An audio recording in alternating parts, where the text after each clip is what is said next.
welcome back to my vlog series Straight from the Belly.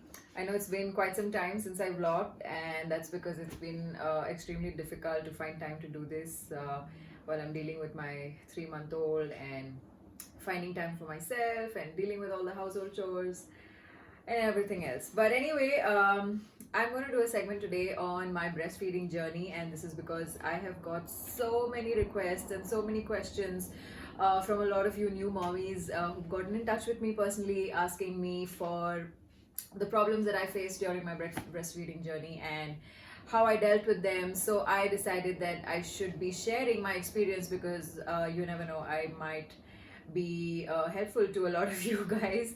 So let me start from the very beginning, which is when I was at the hospital and I just gave birth, and I was under the impression that breastfeeding is super easy, and I had read a lot of things about it, but I all I thought about breastfeeding was that I would just have to bring my baby to the breast and he would feed, and there would be milk and everything would be normal.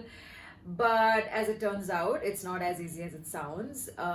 It was super difficult, extremely daunting.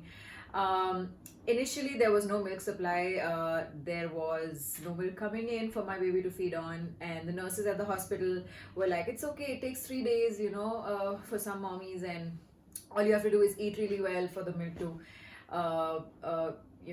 come in." And they were like giving me like a little bit of practice as to when you go back home, how you're supposed to feed your baby and help him latch on and stuff like that. So that itself was a very painful start because I remember there was this condition that I had, which is called the retracted nipple, which means that the nipple isn't big enough for my baby to latch on, and if he doesn't latch on, obviously he's not going to get any milk out, and it's going to be a very painful situation for me because of all the engorgement. So in order to avoid that situation, the nipples had to be pulled out with a syringe, and the nurses were, oh my god, they were completely merciless, and I was under so much of pain. I had already to deal with so much of other pains with my stitches and body pain and whatnot, so that was one more thing to add on. And nonetheless, I just had to keep doing that every day to help my nipples come out and to help my baby latch on. So, and then when I came back home, I just had to practice doing the same thing, and I was eating a lot and trying to find out how the milk supply is going to increase. Then somehow it was a very difficult phase because I was trying to make him I was trying to get some practice helping him latch on, and they say that the more the baby tries to feed directly from your breast, the more is the milk supply. But that wasn't happening, and what happened was my baby eventually lost weight because I wasn't probably I wasn't feeding him properly. There wasn't enough milk supply. So when we went to the pediatrician, he was like, your baby's lost weight, which is not a good sign. He should have actually gained back the weight that he lost by this time, which is like 15 days after his birth. So I was quite upset when that happened because I didn't know. I was like, what am I doing wrong? And I've already had sleepless nights. I'd been sitting thinking that he's feeding, but he wasn't getting any milk out of me. So then the doctor put me on Ayurvedic medicines to increase my milk supply, and he was like, it's very important for you to be calm and positive and not lose hope, because all of the mental status also helps to determine how much milk you're going to be generating. And because the happier you are, the more oxytocin, and therefore there's more milk supply. So it was hard to stay positive through that phase. So we were actually asked by the pediatrician to maintain a record and a chart of all the feeds that we were giving because my baby wasn't breastfeeding enough. We were supposed to supplement his feed with formula, and he was 90% complete. 90% on the formula feed and hardly 10% on the breast milk. So I remember my husband and I used to stay up all night trying to feed the baby with the conventional spoon and bowl method, and it used to take us almost 3 hours to get a even like 2 ounces or 3 ounces of milk into the baby, and before you know it, you would have to wake up again and feed him again. So it was every 2 hours. Every 2 hours we were up feeding him, and even the feed would take another hour and a half. So the entire process, the cycle continues, and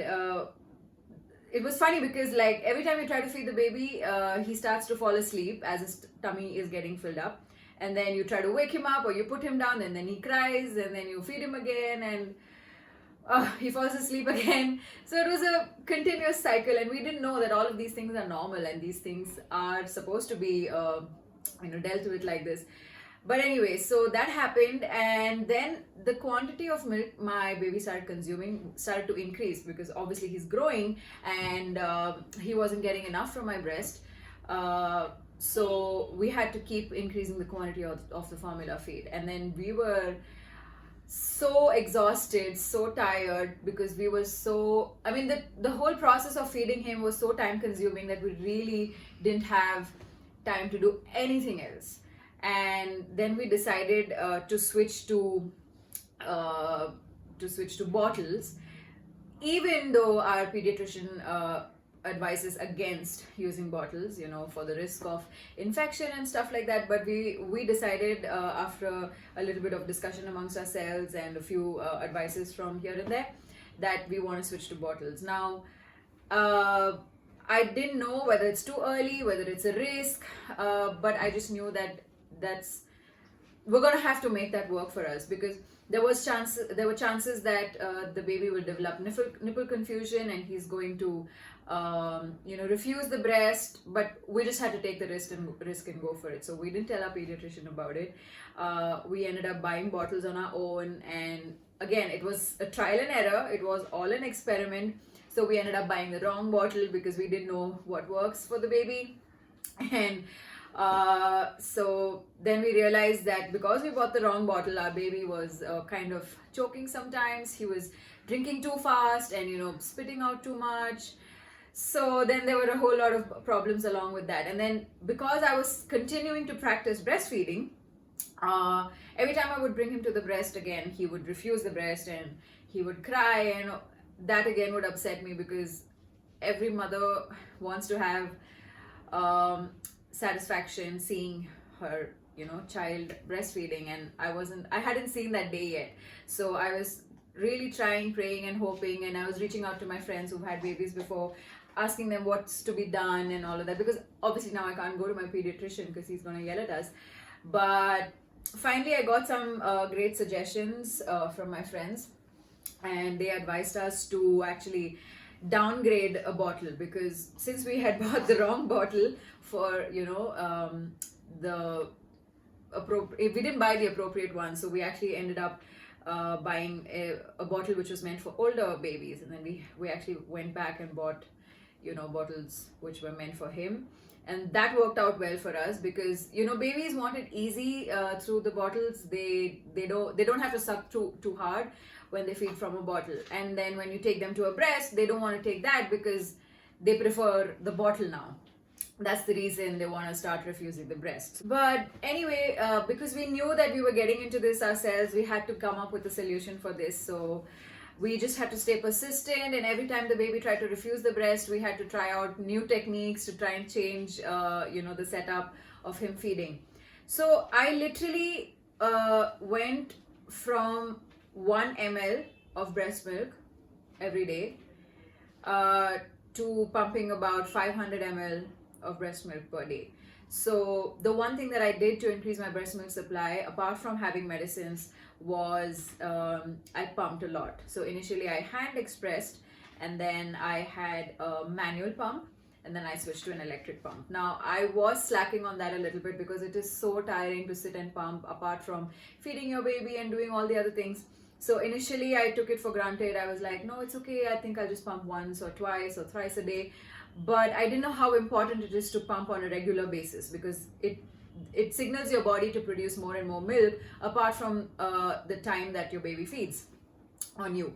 So I gradually started increasing the number of times that I could pump, because when we switched our baby onto the bottle, we started having more time for ourselves. We started, having time to do other things other than just feeding him all day.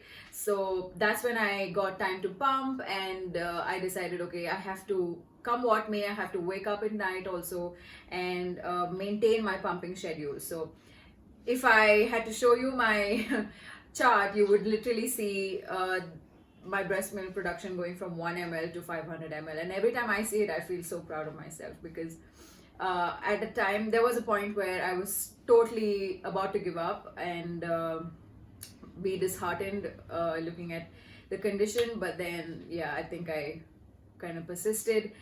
So what I want to say is that all of this breastfeeding experience can be extremely overwhelming, because you're already dealing with so much of change in your life with a newborn, and on top of that you're dealing with this breastfeeding challenges. I think some of you also reached out to me and asked me, how do I deal with all of these overloading experiences? And all I have to say is that I think you need to have a good support system, you need to have a good environment. Speak to your husband, your friends, and your family. Just make sure you have work divided amongst you all, so that you are not feeling pressurized, because you're already, the center of so much of pressure.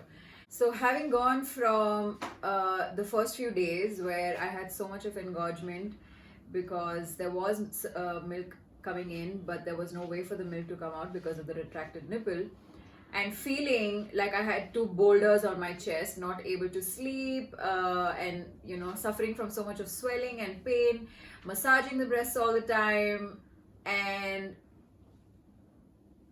looking at the position that I am in right now, which is the fact that my baby is completely surviving on breast milk and not having to depend on formula, which I feel is a huge achievement, because there was a point where I thought that I'm never going to be able to breastfeed my baby at all. So it's a huge journey. It's taken me 3 long months through a lot of suffering and pain, but I can happily say now that I've achieved this entire thing. And my journey is not yet over. I still know that I have new problems to face every day, because baby psychology is not easy. So I keep taking help from whoever I can.